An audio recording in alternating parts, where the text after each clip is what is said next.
My name is Sonny Graves, and I'm an ordained pastor in the United Church of Christ and a transgender and genderqueer person. I first want to lift up and affirm the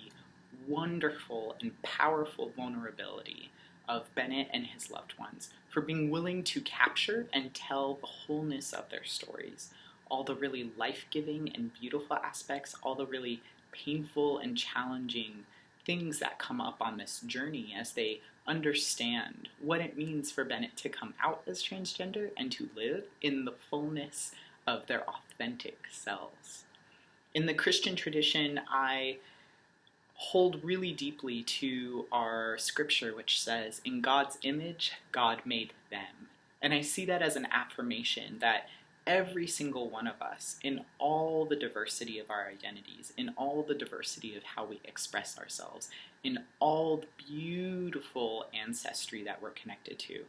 are all bearers of that sacred image of God. And it's part of our responsibility to honor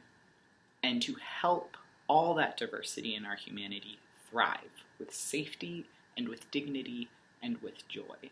And that includes helping transgender people be represented in affirming and celebratory ways in the world, and helping transgender people have access to what they need to be their authentic selves and to thrive in this world. I really want to lift up the aspects of the film where we see how life-giving and how important it is for Bennett to connect to trans community, to trans people who are further along in their journey of understanding what being trans is to them,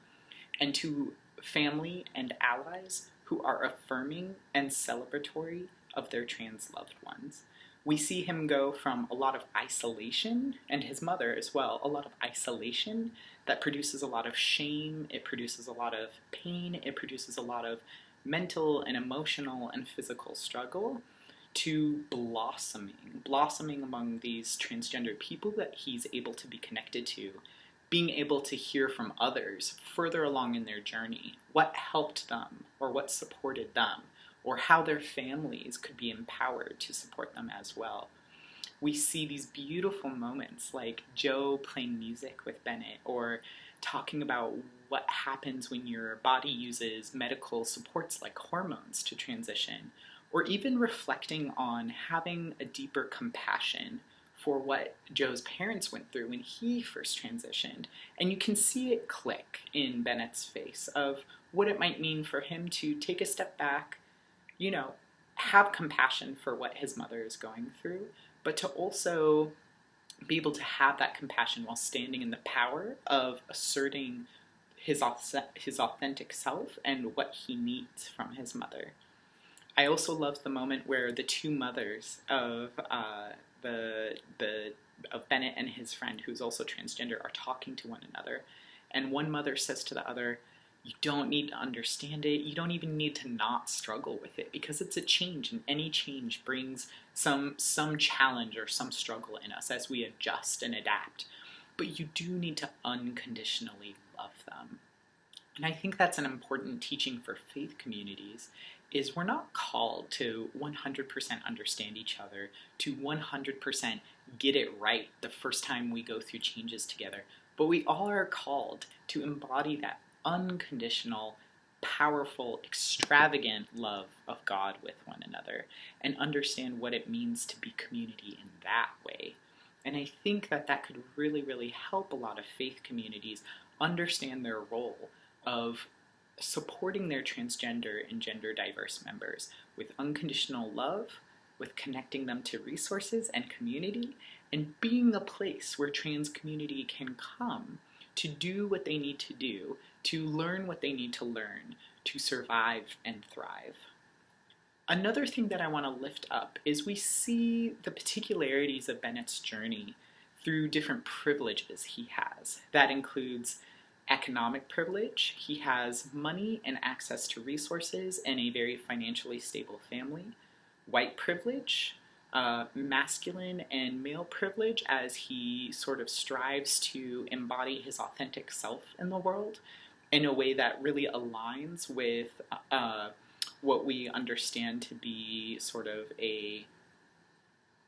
normative masculinity, right? So his masculinity, or the masculinity that fits best for him, is not one that diverges necessarily from what the world understands to be male or to be masculine.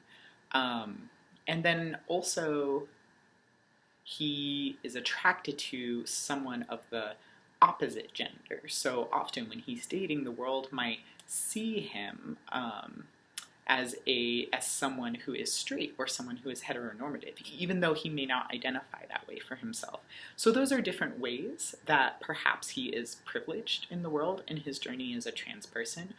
but especially around that configuration of masculinity, of whiteness, and of economic privilege. I really wanted the transgender people around him to challenge him to think about what it means to be a trans person with those privileges. We're living in a time where we see more and more the disparity and the inequity in the trans community, especially along the lines of race, gender, and finances and money. And that creates this really, really harsh target, especially against trans women of color, who have a much lower life expectancy, who have an increased exposure to harassment and violence, who experience a phenomenally larger set of barriers to safe employment, safe housing, and safe survival, just simply existing on the street. So I really wanted trans people around Bennett to help him understand those dynamics that are at work in the trans community, and to challenge him to understand what it means to have the power of those privileges, to have the safety of those privileges, and to not only recognize the ways that he emotionally and physically struggles coming out as a trans person, but to also recognize the power of those privileges in his journey and what his responsibility to his wider trans community is as he becomes more and more empowered in his own identities. So that was one thing that I really wanted to lift up in this film, was to see a better relationship as more and more trans people feel safe to live into their authentic selves, feel safe to be in their communities, as more and more trans people gain visibility in our culture, and as that intense backlash comes with that visibility, knowing who it targets and who is made most vulnerable in that backlash and in that violence, and doing our duty to protect and to empower and to move resources around to those who are denied them the most. I also just want to lift up my gratitude for the documentation and for the sharing of this story. I think the more that we can honor and express the wholeness of our journeys without shame, the more we can see that wholeness of our truths spoken into the world. A lot of the times pastors, cisgender pastors, will say, Jesus doesn't say anything about trans people in the Bible, and I don't think that's true. There's a lot of different examples of gender diversity in the Bible.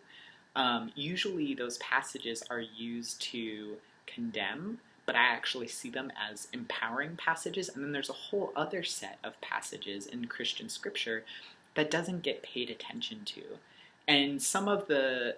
ancestors of the Bible that I identify with are the eunuchs, which in their time represented a huge spectrum of gender diversity, a huge spectrum of different kinds of embodiments that people had around gender. And Jesus says in Matthew that eunuchs are made by their own hands, made by the hands of others, and made for the kingdom of heaven, and that whoever can accept this should. Nowhere does Jesus condemn gender diverse people. Jesus only says that these are the people who exist. These are the people made for the kingdom and for the love of God, and you shall accept that if you can. And so I think that that's a message that I carry deeply with myself, and that I would offer to other transgender Christians, is to know that you are made in the image of God, that you are a beloved child of the Holy, that Jesus accepted and celebrated and loved you, and that love has been preserved for generation upon generation. And if you're ever looking for a place that will welcome you, no matter who you are or where you are on life's journey, I hope you will come and find us in the United Church of Christ, because we're ready to honor and love you and be that unconditional love of God together in the world. Thank you to the filmmakers for making this incredible project. Thank you to Bennett and his community for being powerful and vulnerable in your truths. And I hope that this has been a gift for you. And thank you for the opportunity of offering my own reflections.